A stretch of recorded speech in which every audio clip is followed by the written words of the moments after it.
BBC News at midnight. This is Chris Aldridge.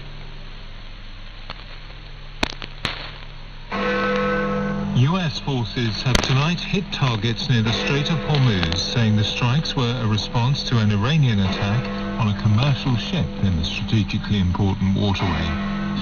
Search and rescue efforts are ramping up in Venezuela, where two powerful earthquakes are confirmed to have killed more than 900 people. More than 50,000 others are feared missing. The UK has recorded its hottest ever June temperature for the third day in a row. President Trump's former National Security Advisor John Bolton has pleaded guilty to mishandling classified documents. Sir Keir Starmer has declined to sack the Immigration Minister Mike Tapp, despite being asked to do so by the Home Secretary.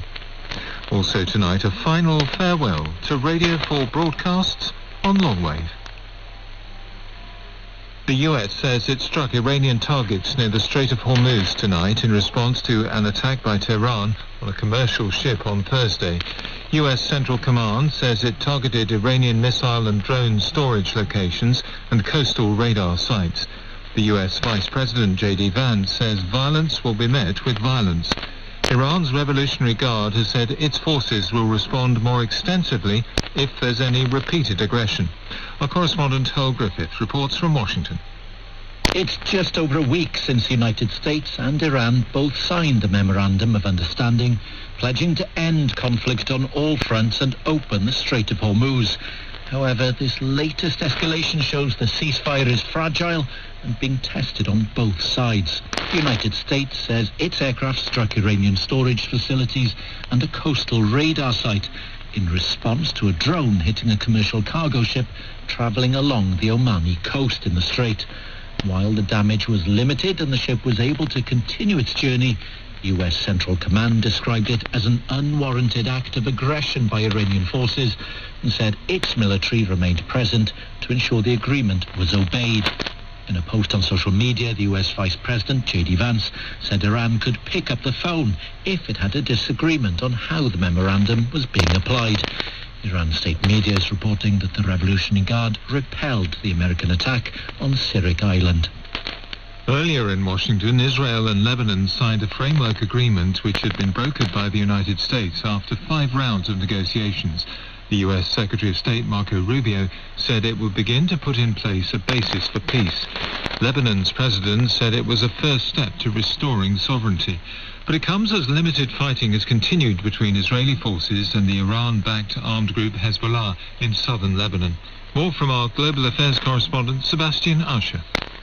The full details of the agreement have not been announced, though there are reports that it again involves Israeli forces pulling out of some areas of southern Lebanon. Diplomatically, the fact that some kind of an agreement has been signed is a step forward, but the situation on the ground in Lebanon has shown little sign of shifting, despite several ceasefires. Both the Israeli military and Hezbollah are still carrying out attacks on each other, though with reduced intensity for now. Iran has linked the war in Lebanon to its ceasefire deal with the US, prompting President Trump to put pressure on the Israeli Prime Minister Benjamin Netanyahu to rein in the Israeli offensive. But Mr. Netanyahu has already restated his position, which is shared by his political opponents, that the IDF won't withdraw until Hezbollah disarms. The Lebanese government has been increasingly angry at what it sees as Tehran's interference in its affairs through its proxy, but its influence beyond the talks in Washington remains limited. There are fears that the number of people killed in the 2 powerful earthquakes in Venezuela on Wednesday will rise significantly as a desperate search for survivors continues. More than 900 people are now confirmed to have died, but many more are still missing, with the United Nations humanitarian chief putting that figure at more than 50,000. One of the worst hit areas is the northern port city of La Guaira, where satellite images show many high-rise buildings have been flattened. Carolina Lopez is one of those searching for missing relatives.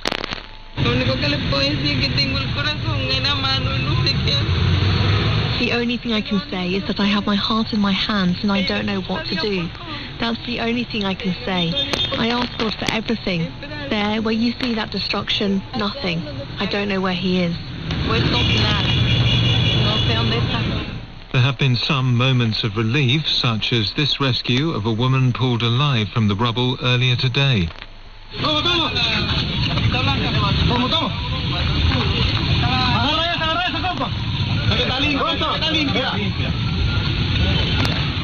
The BBC's Vanessa Silva has been in La Guaira. The level of devastation has no words to explain what we have seen. In this area of this coastal town of Venezuela, there's so many destructions. This building at my back is just completely lining to one side. It's about to collapse, and there is so many places, and you can see people struggling with their own hands, trying to remove the rubble, the concrete, in the searching of the loved ones. But it's a lot of work that is needed. The help, international rescue teams are arriving to Venezuela, but still it's not enough. Still it's not deployed in all the places that we are seeing today. We literally see the floor open, the earth break in this area of La Guaira. Teams from around the world are arriving in Venezuela to assist the relief effort, with tons of aid supplies also being delivered. The UK government says it has sent an RAF plane carrying British search and rescue teams to the country and will provide £2 million of emergency humanitarian funding. More from our World News correspondent Joe Inwood.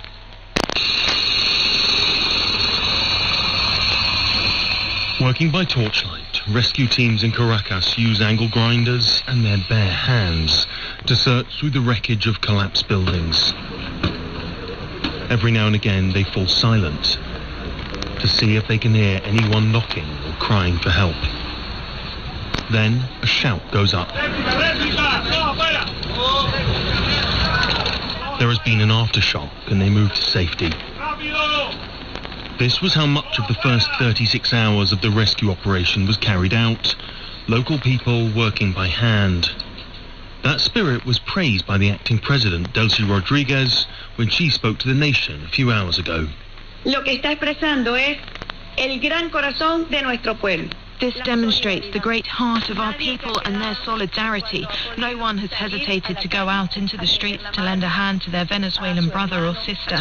And a very special recognition goes to our rescuers, those arriving from all over the country to join this commendable task of rescuing people alive from collapsed buildings and homes. But this country, which has long suffered from poor governance and US sanctions, needs help to cope with a disaster of this scale. Teams from all over the world have flown into Venezuela, with many heading for the worst affected area in this disaster, the northern city of La Guaira. The UN says more than 1,000 rescue workers have arrived, along with 6 teams of specially trained dogs. Nicola Puchelt from the International Search and Rescue Dog Organization says they will save lives. There is always hope to find people alive. So as we know from past events, there have been people found after several days, and I think this is also possible in this event, and we are very hopeful to find a lot of people and can help families to bring back people they are missing. Today, once again, the number of confirmed dead rose sharply, but many more are still missing.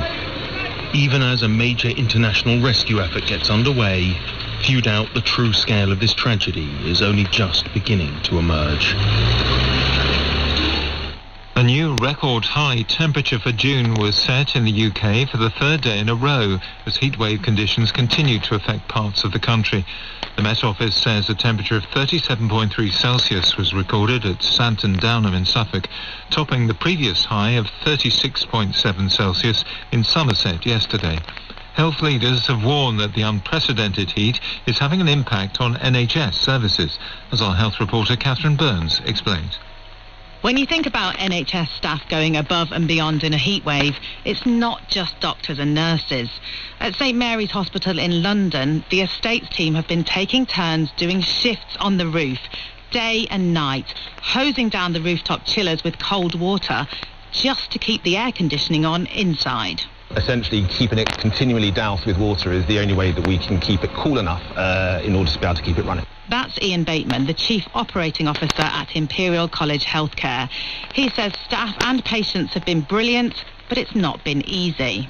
Inside the hospital, it's warm. We're doing our very best. We've got additional chiller units in and fans everywhere that we could possibly put them, but unfortunately it's still uncomfortable. We're keeping our temperatures under constant review and wherever possible moving staff and patients around to try and keep them as comfortable as possible. But I think it's probably fair to say it's pushed our buildings and it's pushed our staff to some really challenging limits at times. Parts of this hospital date back to the 1800s, not built with climate change or air conditioning in mind. Health leaders are warning that the NHS isn't equipped for heat waves and needs investment to cope with what is becoming an annual event. NHS staff have been telling me what it's like for them. One nurse said her ward was like a wall of heat and called it intolerable.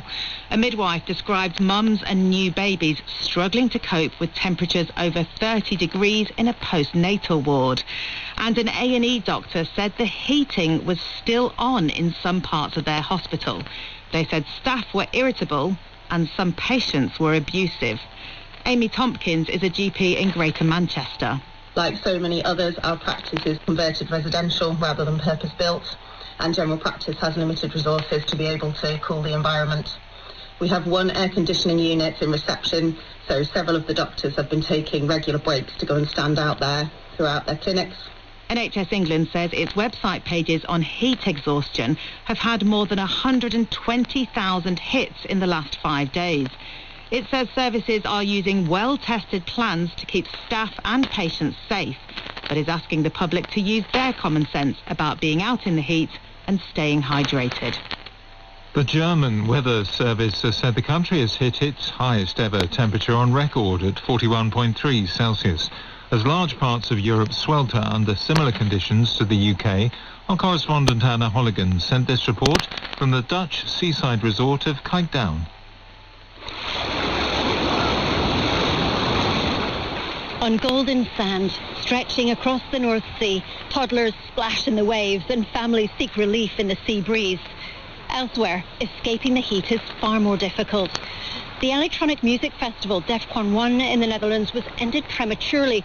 At midnight, visitors were asked to leave as a code red weather warning took effect. Fans were gutted. I feel sorry for the people that have come really far. Some people have travelled literally from the other side of the world for like a once-in-a-lifetime experience, so I feel gutted for them. But I understand as well because it's so hot. Organisers said they simply couldn't take the risk. We were in the tent yesterday and you couldn't even dance. Everyone's pouring sweat, everyone's exhausted. You couldn't do it, and that was 31 degrees, so 37 today. Yeah, unbearable. Across the continent, the heat is having devastating consequences. In France, a toddler died after being rescued from a car. The Pride March, scheduled to take place in Paris this weekend, has been postponed, while officials in Belgium cancelled a reenactment of Napoleon's defeat at the Battle of Waterloo.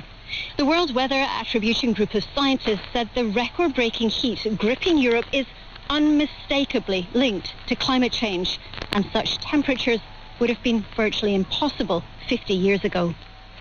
President Trump's former National Security Advisor John Bolton has pleaded guilty to mishandling classified information in a federal court.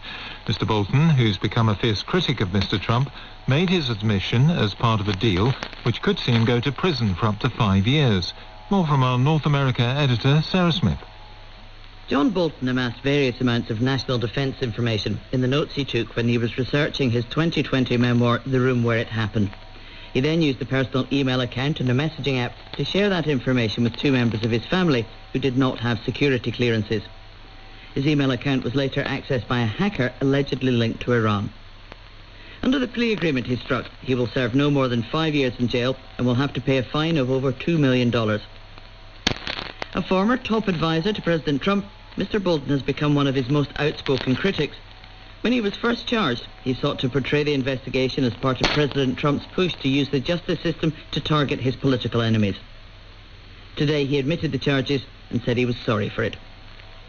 His lawyer compared the case to the 2023 indictment of Donald Trump for mishandling secret documents he kept at Mar-a-Lago.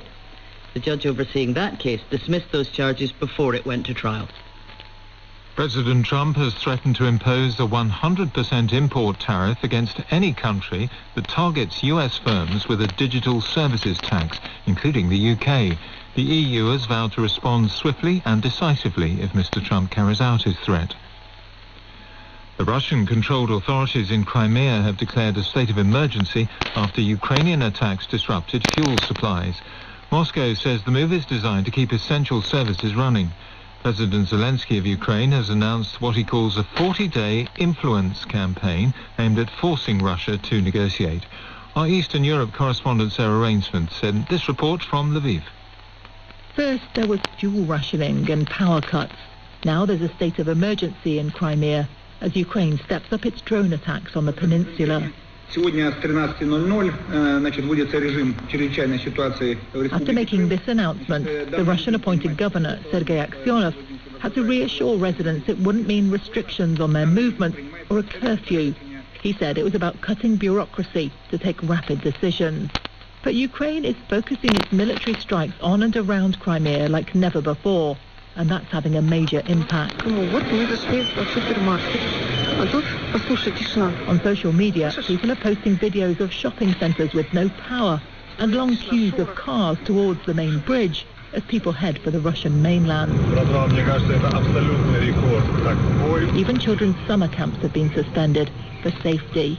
Moscow's illegal annexation of Crimea in 2014 was hugely popular in Russia and a big ratings boost for Vladimir Putin. But for Ukraine, it was the first act of aggression in what later became an all-out invasion. So this intensified military campaign against the stolen jewel in President Putin's crown is highly symbolic in itself. But it is also part of a wider push to increase pressure on the Kremlin and to force Vladimir Putin into peace talks before Russia gets better at intercepting the drones. Sir Keir Starmer has declined to sack the Immigration Minister Mike Tapp, despite being asked to do so by the Home Secretary. Shabana Mahmood argues Mr Tapp has broken collective responsibility and breached the ministerial code by writing a newspaper article without consulting her first. Our political correspondent Damien Grammaticus is following developments. Sir Keir Starmer's intervention is a sharp rebuff to his Home Secretary. Downing Street said it was not for any individual Secretary of State, but for the Prime Minister alone to decide if someone had broken the ministerial code. Mr Tapp, the Immigration Minister working under Shabana Mahmood, had written an article about her signature policy to make many who come to the UK wait longer before they can apply for permanent residency. He said, to be fair, it should not apply retrospectively to those already here on care worker visas. He had not cleared the article with her. The spat highlights the fractured relationships in Sir Keir's government. Mr Tapp has been a staunch defender of the Prime Minister. Ms Mahmood, who's been effectively rebuked, was one of the Cabinet Ministers who recently told Sir Keir he should step down. The Green Party has been forced to return a donation which was made by its leader, Zach Polansky, after it was deemed to be impermissible. Mr Polansky gave just over £1,500 to the London branch of his party last September, but wasn't on the electoral register at the time. His party put that down to personal security concerns. Here's our political correspondent, Harry Farley. Zach Polansky gave his party £1,539 shortly after he took over in September last year. But at the time, Mr Polansky was not on the electoral register, meaning legally the donation was impermissible. The explanation from his party that he wasn't registered because of security concerns comes as Mr Polansky is understood to be in discussion with the Home Office and police about his protection. Because the donation was unlawful, it should have been returned within 30 days. But it wasn't returned until the 10th of June this year. The party spokesperson said this donation was made to the London Green Party. When the issue was brought to the National Party's attention, the donation was returned. The Electoral Commission said it was considering the matter and so could not comment, but that it had not launched an investigation. A court has lifted reporting restrictions that prevented the media from identifying 13 men who were charged alongside a husband who is accused of conspiring with others to drug and sexually abuse his wife. The husband and 12 of the 13 other suspects are due to go on trial in Manchester later this year. Our North of England reporter Rowan Bridge listened to proceedings at Manchester Minchell Street Crown Court. The husband in the case is in his 60s and from the Stockport area of Greater Manchester. He can't be named to protect the identity of his wife. Of the 48 offences he was charged with, he's admitted 15, including rape, but will stand trial on other allegations. They include conspiring with other people to drug and rape his wife. This morning, the judge lifted an order allowing us to report more detail of the case. 12 of the 13 co-defendants have pleaded not guilty. They're Philip Wilde, Sean Pears, Jonathan Kirk and Robert Stewart, all from Stockport. Jordan Wallace and Alan Keelan, who are both from Manchester. Mohammed Sabir of no fixed abode. Graham Brewham from Northwich in Cheshire. Richard Townsend from Rochdale. Carl Lindsay from Taunton. Daniel Rayner from Whitstable in Kent and David Graves from Ilkeston in Derbyshire. Between them they face a range of charges, including rape and conspiracy to rape. A 13th co-defendant has pleaded guilty to 4 charges. Keith Fotheringham, who's from Dundee, has admitted, among other offences, conspiring to rape and conspiring to drug the woman at the centre of the case. Those who've pleaded not guilty to offences will go on trial in Manchester in September. Downing Street has said it is very concerning that a US fighter pilot stationed in the UK avoided trial under English law for strangling a woman in Cambridge. Captain Jacob Wolfson was tried at an American military court by a panel of 8 male Air Force officers, despite the incident taking place while he was off duty. Our UK correspondent Daniel Sanford reports. Sarah Steele waived her anonymity to allow the Guardian newspaper to highlight the concerns raised by her case. The Cambridge academic met Captain Jacob Wolfson on the dating app Tinder and agreed to go to see the fighter pilot at his flat in Cambridge. But there he strangled her during sex, which she said was not consensual. When she reported it, Cambridge Constabulary allowed the US military police to take the lead in the investigation. Wolfson was tried by an all-male American court-martial panel, which found him guilty of strangulation, but acquitted him of non-consensual sex. Sarah Steele told the Today programme that the panel then took into account Wolfson's military record when passing sentence. They were raising, in his mitigation, how many people he'd killed, supposedly to get him a lower sentence for committing a serious violent crime against me. Under an agreement made in 1951, members of US armed forces based in the UK will be prosecuted by the Americans for offences committed on duty or against other US personnel. Other offences can be prosecuted in the UK courts, but police forces are still required to give sympathetic consideration to requests by the US military to prosecute their own staff. The Prime Minister's official spokesman said it was very concerning that this case never reached the Crown Prosecution Service for a decision on whether it should be prosecuted under English law. The Justice Minister, Jake Richards, agreed the case raised questions that he would now look at. There are issues around military courts, whether that is in America or indeed our own, and how that interplays with our criminal courts and our civil courts. That's always an area that we look at. The Minister said he'd make sure there was a thorough and objective review of the case. A former Cambridgeshire police officer has been found guilty of misconduct in public office after creating what prosecutors described as a toxic WhatsApp culture. Paul Street encouraged colleagues to bully a teenage detainee and asked for a sexual video of a female suspect. The jury at the Old Bailey convicted him on 2 counts of misconduct. He's been remanded in custody and will be sentenced next month. A van driver has been praised by police after giving a lift to an armed officer who was pursuing a man suspected of carrying out a serious assault. Our correspondent Duncan Kennedy sent this report from Margate in Kent. Open it! Stay where you are! Open it! Stay there! Tuesdays in Margate don't normally play out like this. Armed officers recording on body-worn cameras are running after a suspect. But it looked like the alleged culprit was hot-footing it to freedom. That is, until a passing van driver stops to pick up the officer to carry on the chase. Running down here towards the viaduct. Get back, get back. Go, go, go, go. I'm going. Go, go, go. Cheers, buddy. Follow that police officer. Go first. In a reverse of what usually happens in the movies, where the cop commandeers the car, this van driver was in full pursuit mode, happy to help the police chasing the man suspected of carrying out a serious assault. Would you just go past him? Yeah. Keep going past. Keep going past. Stop here on the right. Stop. Don't move! Put your hands in your head! The wheels of justice have rarely turned so fast. With chase over and arrest made, the officer thanks his obliging new recruit. Cheers for your help. No problem. Glad I can be of service. Cheers, buddy. We'll get on with doing the rest of it. Well, thanks very much for your assistance. That was quite exhilarating. See you later. Hopefully the rest of your day is a bit calmer. Yeah. Cheers, guys. Yeah, see you later. Kent police say the van driver, who hasn't been named, should feel proud in what's clearly a case of a good Samaritan doing his bit to drive down crime.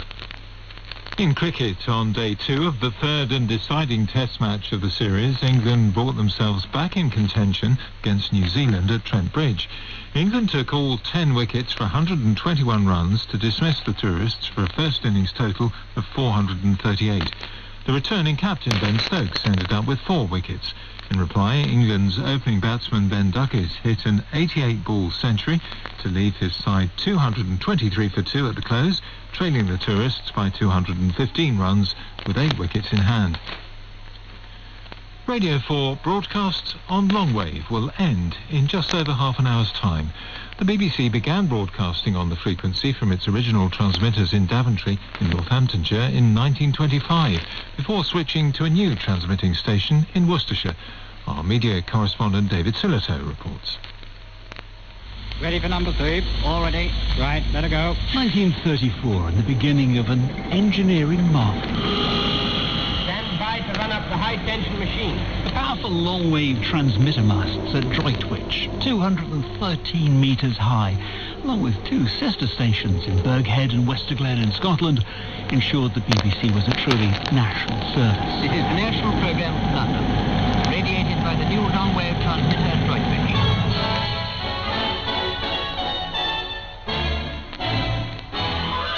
Beginning with Eric Coates' The Merrymakers, the BBC's new Droitwich service sent out a signal that travelled far out to sea and, for decades, delivered the shipping forecast. Dover, Thames, Humber, Heligoland, East Dogger. And that ability to travel far? In the Second World War, the long-wave signal was a way of communicating across Europe. These are today's main events. Germany has invaded Poland and has bombed many towns. And even sending coded messages to the French resistance. And in more recent years, on 198 longwave, allowed cricket-starved holidaymakers to follow Test Match Special in the West Indies from the beaches of Brittany. And join Jonathan Agnew. Hello, good morning and welcome to... But 92 years on, the masts are showing their age. The elderly technology behind the service is drifting into obsolescence. Scan along longwave these days, and most will only hear the slightly scratchy sound. I just wonder if there's anyone at the top of BBC Radio 4 on 198. Actually batting for Radio 4. Which has been warning its few remaining listeners that things are coming to an end. This service is closing. BBC transmissions on this frequency will end on 15 years after the announcement that investment in the service had come to an end, Arqiva, who operate the transmitters, are shutting it down next week. Which means that tonight, Radio 4 will be saying goodbye to longwave. Now for a look at the morning papers, and the Daily Telegraph reports that the former Cabinet Secretary Lord Case has called for Andy Burnham to be honest with the public and, if he becomes Prime Minister, call an early general election. Speaking to the paper, Lord Case adds that Mr Burnham is walking a very difficult tightrope because he had promised change but had no mandate to deliver it. According to The Times, Andy Burnham is expected to say the South is paying the price for economic failure in the North when he delivers a major speech on the economy next week.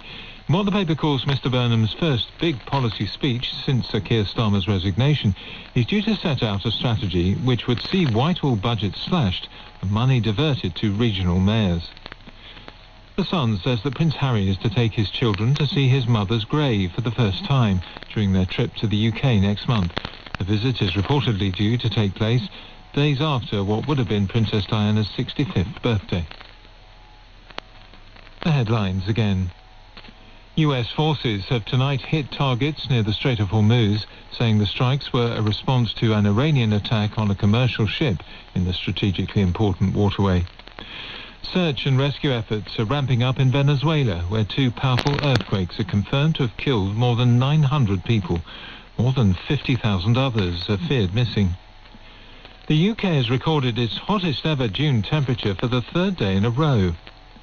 President Trump's former national security advisor John Bolton has pleaded guilty to mishandling classified documents. Sir Keir Starmer has declined to sack the Immigration Minister Mike Tabb, despite being asked to do so by the Home Secretary. BBC News. With Chris Aldridge. And now with a look at that all-important weather forecast. Good morning, Ben Rich. Hello there. For the third consecutive day, Friday saw the UK provisionally breaking its UK June temperature record with a high of 37.3 Celsius at Santon Downham in Suffolk.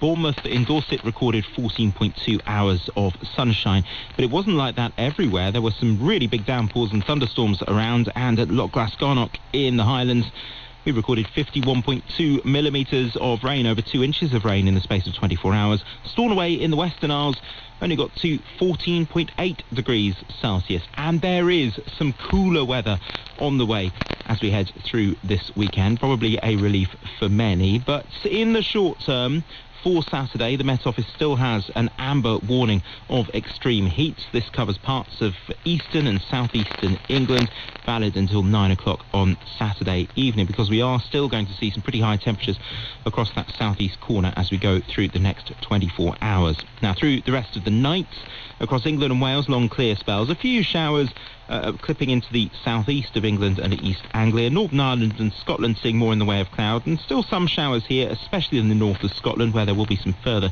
thundery downpours. Overnight temperatures staying up around 20 or 21 degrees in the southeast corner, but a little cooler and fresher further north and west. And then into Saturday, across England and Wales, a lot of dry weather, some sunny spells, areas of cloud for some western coast where it will also be quite breezy. And then late in the afternoon we may see some showers and thunderstorms just moving up from the English Channel into the southeast of England. Northern Ireland and Scotland will see more in the way of cloud. That cloud producing some showery rain at times. Still the potential for the odd flash of lightning, the odd rumble of thunder. It will be fairly breezy. Temperatures across Northern Ireland and Scotland generally in the low 20s Celsius. England and Wales seeing highs of 25 to 32 degrees, the highest temperatures in the east, but it will turn fresher for all of us on Sunday. Some good news, Ben. Thank you so much, Ben Rich. And on Radio 4, we conclude our series, first broadcast in 2023, How to Spot Potential, with Kate Mason.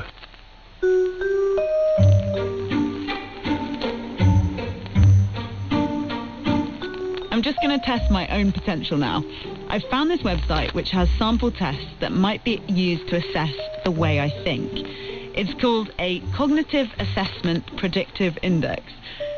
It sounds a bit like it's ranking my potential. Tests like this are now widely used in recruitment to find HIPOs, that is, high potential employees in the jargon. Let's have a go. Cognitive assessment sample questions. Oh no, this is difficult.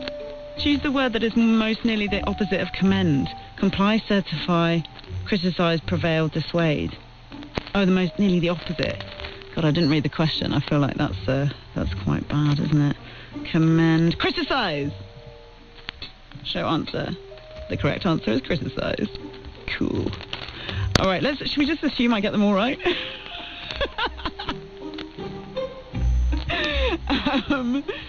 Oh my goodness. This is like a verbal. It's like a verbal and pictorial reasoning thing, isn't it? It's like one of those things you did at school.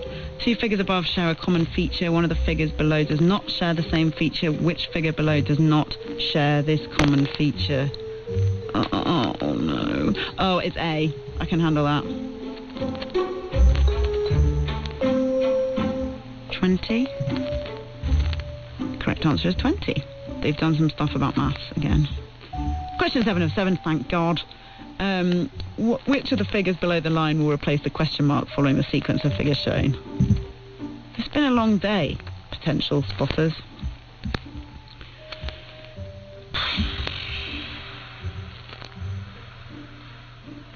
I have absolutely no idea, but if I thought about it more carefully and wasn't on the radio, then I could probably figure it out.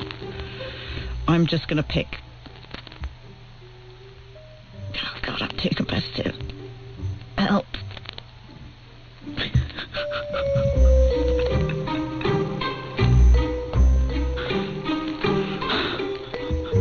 It doesn't say whether I'm good or not. But basically, there's a chart at the end that says if you do well on the answers, I think you're like a strong fit for the organisation, whatever the organisation would be. Should I argue with these results? Unclear. How useful are they? They just made me feel quite good. They're not giving me a hard sense of something like, say, my blood cell count. Although one of them that I've looked at does basically say if I'm good at maths or not. Which, I don't know, if I wanted to show potential as an actor or something, it probably wouldn't be that relevant. It's not... There is a scale that says, like, if this is above or below average, so I suppose that is useful. In this series, we've found lots of different ways of tracing potential in sports, music, education, and in work. If you've missed them, do go back and listen by searching How to Spot Potential on BBC Sounds. So there's phenomenal potential in the human brain, and the story of that potential is what opportunities you get. How do you get to grow your brain, develop your brain? Do you get to learn to read? Do you get to learn to speak those different languages? Do you get to learn to play a musical instrument? The potential is sort of dizzying. Much of this is related to educational opportunities, to cultural scenarios, to how in many places in the world people are held back. But I have a sense overall that the world is not using in any way its full potential of the human brain, of the human body, etc.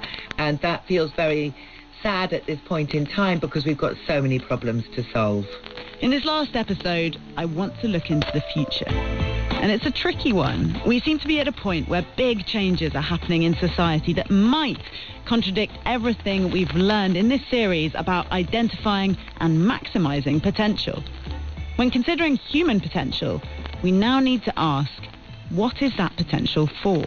Nikki Garchea, chartered organisational psychologist.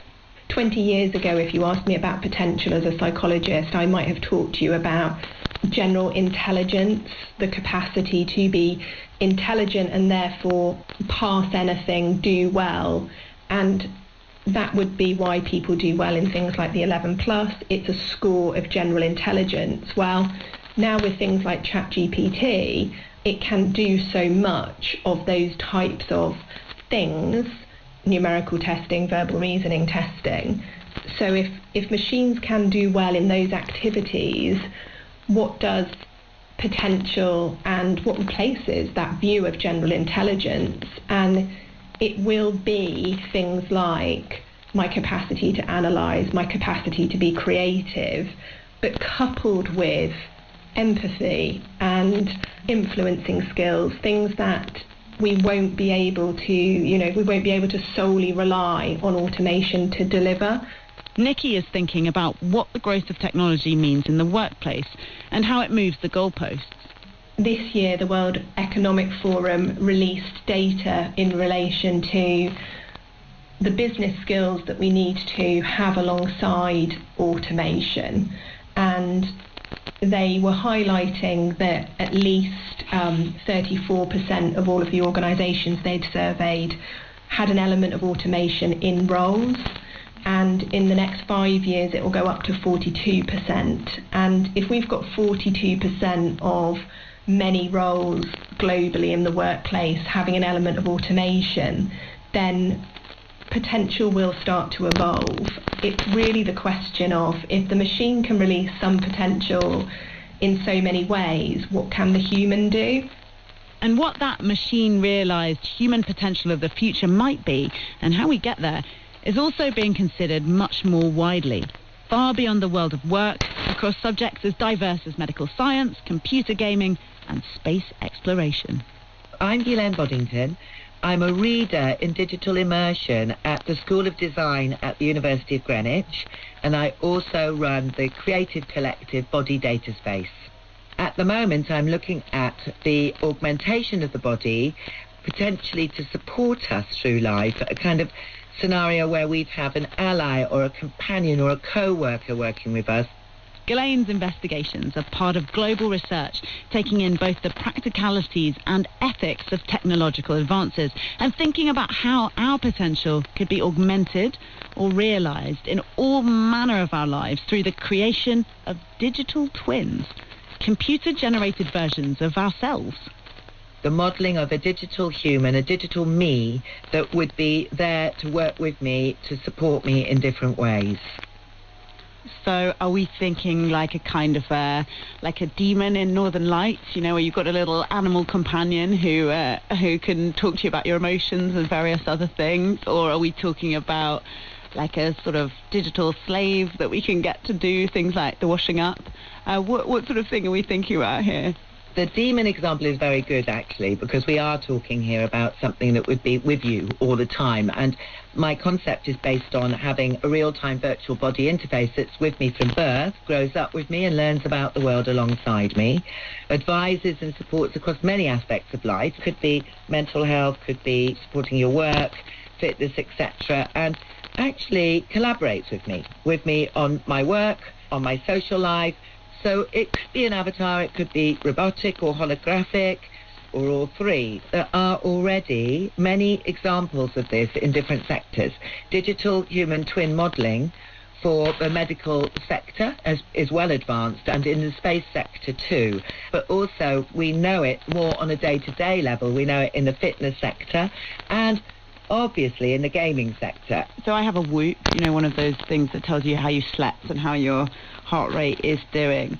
So I'm imagining some sort of extremely developed version of that that's somehow also maybe listening to my thoughts and following along with what I'm doing day to day. Is that in any way realistic? And how creepy is it? Well, the listening to your thoughts thing, Kate, is a really great one, because I'm often in the shower going, I should do that, or it'd be great to do that, or I should put that in that document. And of course you're in the shower, so you can't do anything at all. So for me, definitely the ideas and the to-do lists that come up in my head when I'm otherwise occupied and not able to be tapping into my phone would be wonderful if they were translated into those scenarios. However, that one's probably quite a way off. At the moment, it is about the aggregation of data that we do, in the main, already can collect, either through our own apps, like you're saying about sleep apps or fitness apps, or through more advanced apps that are being used by the medical sector and other sectors. I think there's also a sense of understanding now with the AI explosion that's happening into much more mass society of how helpful it would be and how it might make life a little bit less boring if there was an AI working with us to say, this email is urgent, forget this lot. Help with searching for things on your computer. Help with these very basic level tasks that we all spend hours doing, hours and hours, being pretty much robots on our computers, which actually can be done now by AI. I could basically delegate stuff to it. Exactly that, and hopefully through that giving us more space and time to have much more original thinking time and solution creating time, which is where I think our brains are not being used to their full potential. Sounds a bit Brave New World. But should we worry? Would those machines like us outstrip our potential? Well, science has some reassurance. My name's Sophie Scott, and I'm a Professor of Cognitive Neuroscience at University College London. What I think of when I think of potential is human brains. And the reason why I think about human brains is they're kind of like a machine for potential. You've got 86 billion brain cells. They're what you're born with. You're born with almost all the brain cells you're ever going to have. You don't learn and change by growing new bits of your brain. You learn and change by remodeling the connections between those existing brain cells. And this is giving you a sort of a computer of extraordinary power. All computers have got a limit to how much memory they have. There's no known limit to human memory.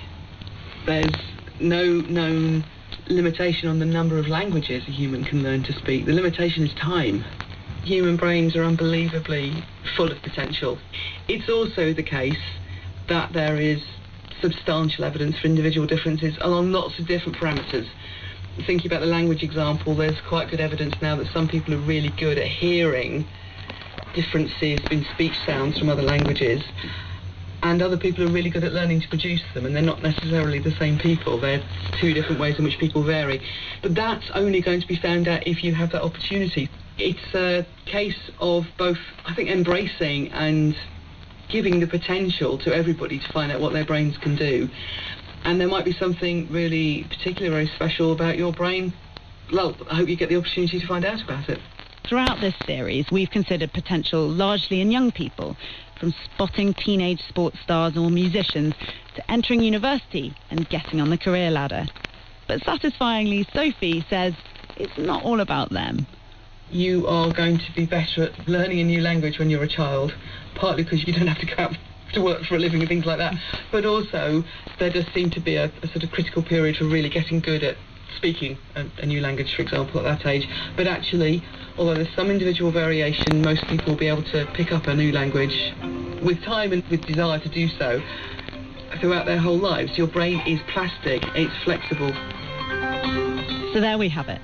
Human potential is boundless, not constrained by age, and, despite current concerns, unlikely to be killed off by technology. The search for potential is intertwined with what makes our lives interesting. It makes us curious and leads us to the question, what next?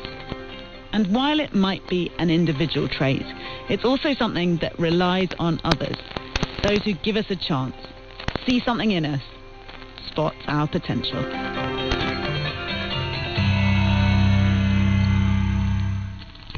How to Spot Potential was presented by Kate Mason. The producer was Julian Siddle. In a few moments here on Radio 4, the shipping forecast.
This is BBC Radio 4.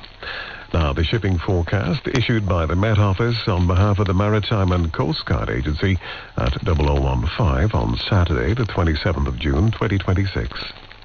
The general synopsis at 1800. Low Malin, 1008. Expected Bailey, 993 by 1800 Saturday.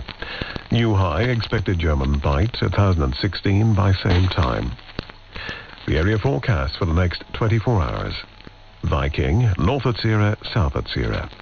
Variable 2 to 4, becoming southerly 4 or 5, occasionally 6 later. Showers and fog patches, moderate or good, occasionally very poor. 40s, Cromarty 4th. Variable 2 to 4, becoming south 4 or 5, occasionally 6 later. Showers, thundery at first with fog patches, moderate or good, occasionally very poor at first. Tyne, Dogger. Variable 2 to 4, becoming south 4 or 5 later. Showers, thundery in Dogger, good, occasionally poor. Fisher. Variable 2 to 4, showers, thundery later with fog patches, moderate or good, occasionally very poor later. German Bight, Humber, Thames, Dover, White, Portland. Variable 2 to 4, thundery showers, moderate or good, occasionally poor. Plymouth. South, veering southwest, 3 to 5, showers, good, occasionally moderate. Biscay. Variable 2 to 4, becoming west 3 to 5 later. Thundery showers, good, occasionally moderate. Trafalgar. West 2 to 4, veering northwest 3 to 5. Showers, good. Fitzroy, Seoul. South southwest, veering west later 4 to 6. Occasional rain, good, occasionally moderate. Lundy, Fastnet. South southwest 4 to 6. Showers, rain later, good, occasionally moderate. Irish Sea. Southerly 4 to 6, occasionally 7 and west. Showers, rain later, moderate or good, occasionally poor. Shannon. South 4 or 5, veering southwest 5 or 6. Rain or showers, good, occasionally poor. Rockall. Cyclonic 4 to 6, becoming southwest 5 to 7 later. Rain at times, moderate or good, occasionally poor. Malin, Hebrides. Cyclonic becoming south 4 to 6, rain or showers, thundery at first, moderate or good, occasionally poor. Bailey. Southeast becoming cyclonic 4 to 6, occasional rain, good, occasionally poor. Fair Isle. East veering south 4 to 6, rain or showers, thundery at first with fog patches, moderate or good, occasionally very poor at first. Faroes. East southeast 4 to 6, rain at times, moderate or good, occasionally poor. And southeast Iceland. Southerly backing easterly 4 to 6, becoming cyclonic 5 to 7 later. Perhaps gale 8 later in northwest. Occasional rain, moderate or good, occasionally poor. And now the weather reports from coastal stations for 2300. Tyree automatic, southeast 3. Stornoway, northeast 3, recent rain 4 miles 1010, falling. Lerwick, northeast 3, 24 miles 1015, falling slowly. Wick automatic, east-southeast 3, recent fog 3 miles 1014, falling more slowly. Aberdeen, northeast by east 1, slight rain 600 meters 1013, falling slowly. Lucas, east-northeast 3, 4 miles 1013, now rising.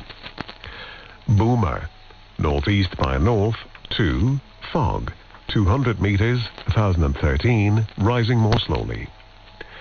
Bridlington, west-northwest 2, 1013, rising more slowly. Sandetti light vessel automatic, southwest 6, 2 miles 1016. Greenwich light vessel automatic, south-southwest 3, 2 miles 1018. St. Catherine's Point automatic, west-northwest 1, 1018, rising slowly. Jersey, northeast 2, 16 miles 1018, now falling. Channel light vessel automatic, south by west 2, 1019. Scilly automatic, south 4, mist, 4 miles 1016, now falling. Milford Haven, south by west 3, 8 miles 1016, steady. Aberporth, south by west 4, 27 miles 1016, rising slowly. Valley, south-southwest 5, 9 miles 1015, rising slowly.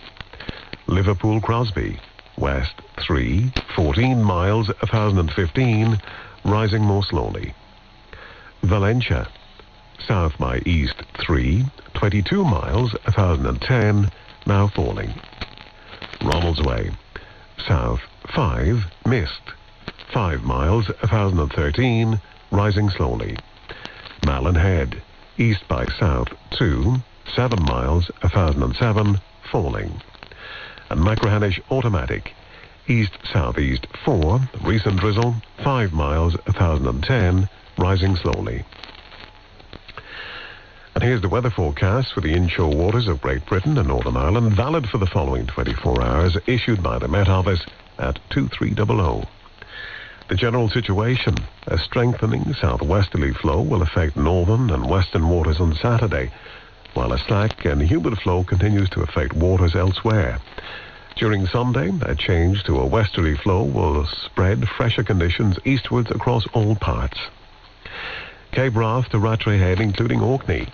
East 3 to 5, occasionally 6 near Cape Wrath. Veering south, occasionally 6 near Rattray Head, then becoming variable 2 to 4 later. Rain or showers, perhaps thundery at first, with fog patches. Moderate or good, occasionally very poor at first. Rattray Head to Berwick-upon-Tweed. Variable 2 to 4, becoming south 4 to 6. Fog patches and drizzle at first, then showers. Moderate or poor, occasionally very poor, becoming good. Berwick-upon-Tweed to Whitby. Variable 2 to 4, becoming southeast 3 to 5, then veering south or southwest 2 to 4 later. Drizzle at first, then showers. Moderate or poor, becoming good. Whitby to Gibraltar Point. Variable 1 to 3, becoming south or southeast 2 to 4, occasionally 5 later. Showers, good, occasionally moderate at first. Gibraltar Point to North Foreland. Variable becoming southerly or southeasterly later, 2 to 4. Thundery showers, moderate or good, occasionally poor. North Foreland to Selsey Bill. Westerly 2 to 4, becoming variable 1 to 3, occasionally 4 later. Thundery showers, moderate or good, occasionally poor. Selsey Bill to Lyme Regis. West 2 to 4, becoming variable 1 to 3, then southwest 2 to 4 later. Showers, thundery in east, fair later, moderate or good, occasionally poor in east. Lyme Regis to Land's End, including the Isles of Scilly. Variable 2 to 4, becoming south or southwest 3 to 5. Showers later, good, occasionally moderate. Land's End to St. David's Head, including the Bristol Channel. Variable 2 to 4, becoming south or southwest 3 to 5. Occasionally 6 near Pembrokeshire. Showers later, good, occasionally moderate in west. St. David's Head to Great Orme Head, including St. George's Channel. South 3 to 5, veering southwest 4 to 6. Showers, rain later, moderate or good. Great Orme Head to the Mull of Galloway. Variable 2 to 4 at first in Liverpool Bay. Otherwise southerly or southwesterly 4 or 5, occasionally 6 and north. Showers, rain later, moderate or good, occasionally poor at first in north. Isle of Man. Southerly or southwesterly 4 to 6, occasionally 7 later in west.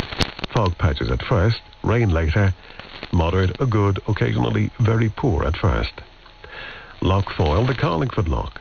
Southerly or southeasterly 4 to 6, occasionally 7 in east. Showers, rain later, good, occasionally poor. Mull of Galloway to Mull of Kintyre, including the Firth of Clyde and North Channel. Southerly or southeasterly 4 to 6, occasionally 7 in North Channel. Showers, rain later, good, occasionally poor. Mull of Kintyre to Ardnamurchan Point. South or southeast 4 to 6. Showers, rain later, moderate or good, occasionally poor later. Ardnamurchan Point to Cape Wrath. East or southeast 3 to 5, occasionally 6 near Cape Wrath. Veering south or southwest 4 to 6. Rain or showers, thundery at first, moderate or good, occasionally poor. And Shetland Isles, east 3 or 4, veering south or southeast 4 or 5. Occasional rain and fog patches, showers later, moderate or good, occasionally very poor. And that completes the shipping forecast. Well, before we leave you tonight, I just wanted to take a moment to mark the end of an era. For almost a century, the long-wave transmitters have carried the BBC across the airwaves, from the iconic Droitwich transmitting station in Worcestershire to Westerglen and Birkhead in Scotland. And though the long-wave signal is fading into history this morning, the memories and the connection it created will endure forever. We shall miss your warmth and crackle. Well, that's it from me, Al Ryan, and all of us here at Broadcasting House. If you have been, thanks for listening. Have a safe, quiet and peaceful night. Good night. Ihawa.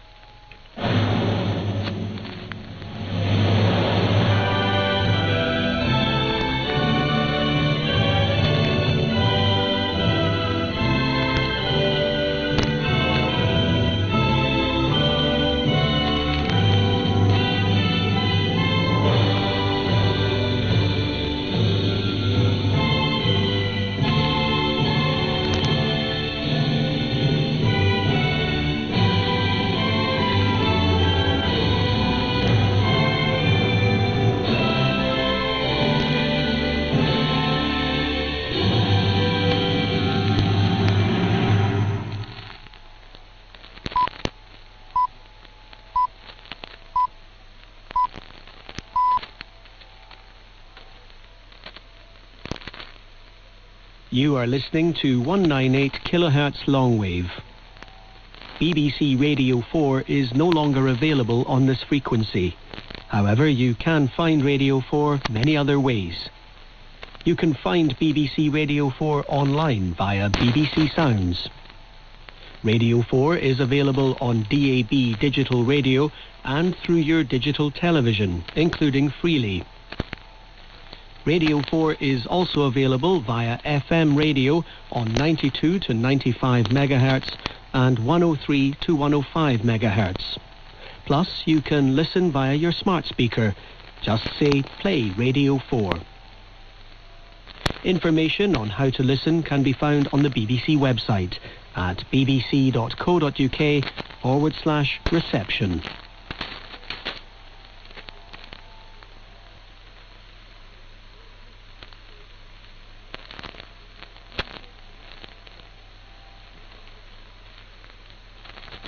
You are listening to 198 kHz longwave. BBC Radio 4 is no longer available on this frequency. However, you can find Radio 4 many other ways. You can find BBC Radio 4 online via BBC Sounds. Radio 4 is available on DAB digital radio and through your digital television, including Freely. Radio 4 is also available via FM radio on 92 to 95 MHz and 103 to 105 MHz. Plus, you can listen via your smart speaker. Just say, play Radio 4. Information on how to listen can be found on the BBC website at bbc.co.uk/reception.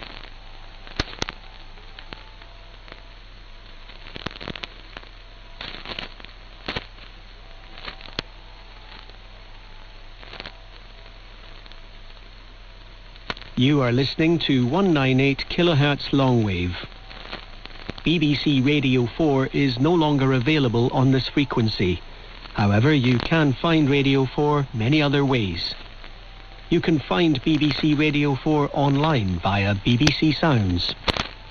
Radio 4 is available on DAB digital radio and through your digital television, including Freely.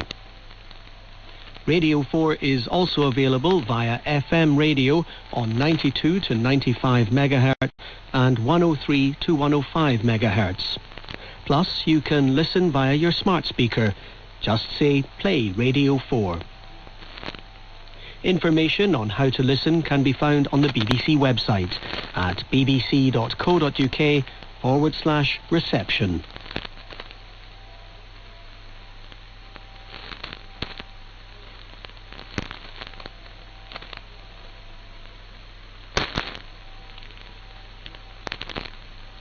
You are listening to 198 kHz longwave.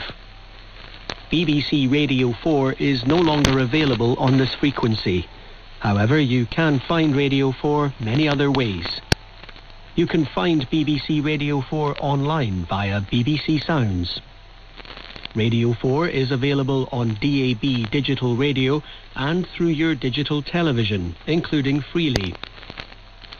Radio 4 is also available via FM radio on 92 to 95 MHz and 103 to 105 MHz. Plus, you can listen via your smart speaker. Just say, play Radio 4. Information on how to listen can be found on the BBC website at bbc.co.uk/reception.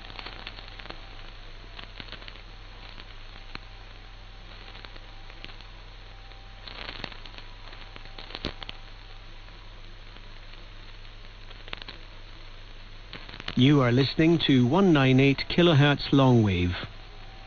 BBC Radio 4 is no longer available on this frequency.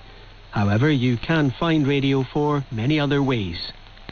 You can find BBC Radio 4 online via BBC Sounds. Radio 4 is available on DAB digital radio and through your digital television, including Freely. Radio 4 is also available via FM radio on 92 to 95 MHz and 103 to 105 MHz. Plus, you can listen via your smart speaker. Just say, play Radio 4. Information on how to listen can be found on the BBC website at bbc.co.uk/reception.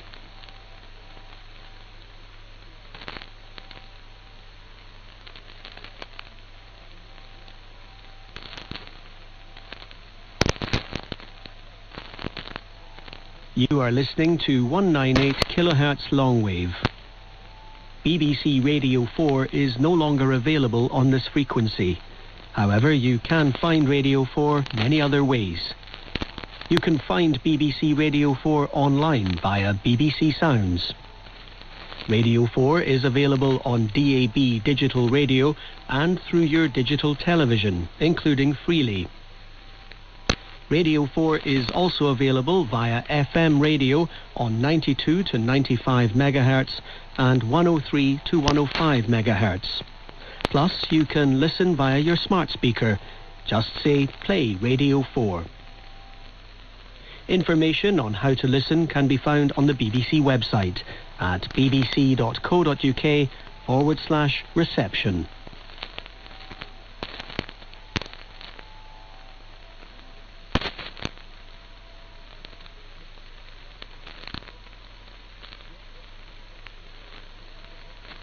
You are listening to 198 kHz longwave.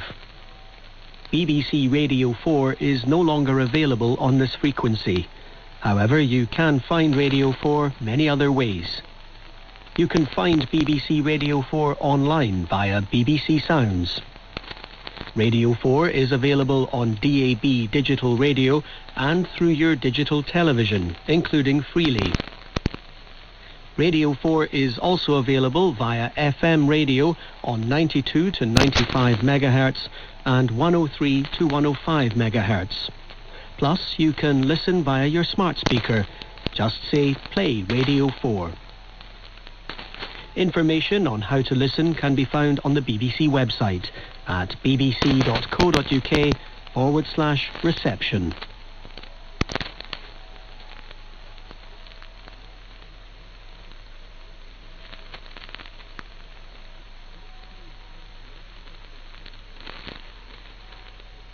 You are listening to 198 kHz longwave.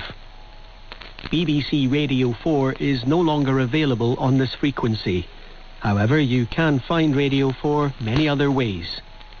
You can find BBC Radio 4 online via BBC Sounds. Radio 4 is available on DAB digital radio and through your digital television, including Freely. Radio 4 is also available via FM radio on 92 to 95 MHz and 103 to 105 MHz. Plus, you can listen via your smart speaker. Just say, play Radio 4. Information on how to listen can be found on the BBC website at bbc.co.uk/reception.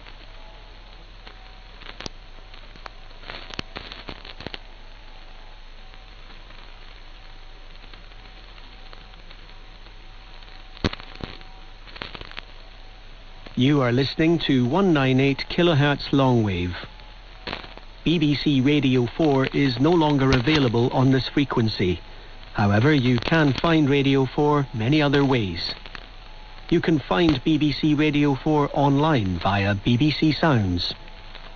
Radio 4 is available on DAB digital radio and through your digital television, including Freely. Radio 4 is also available via FM radio on 92 to 95 MHz and 103 to 105 MHz. Plus, you can listen via your smart speaker. Just say, play Radio 4.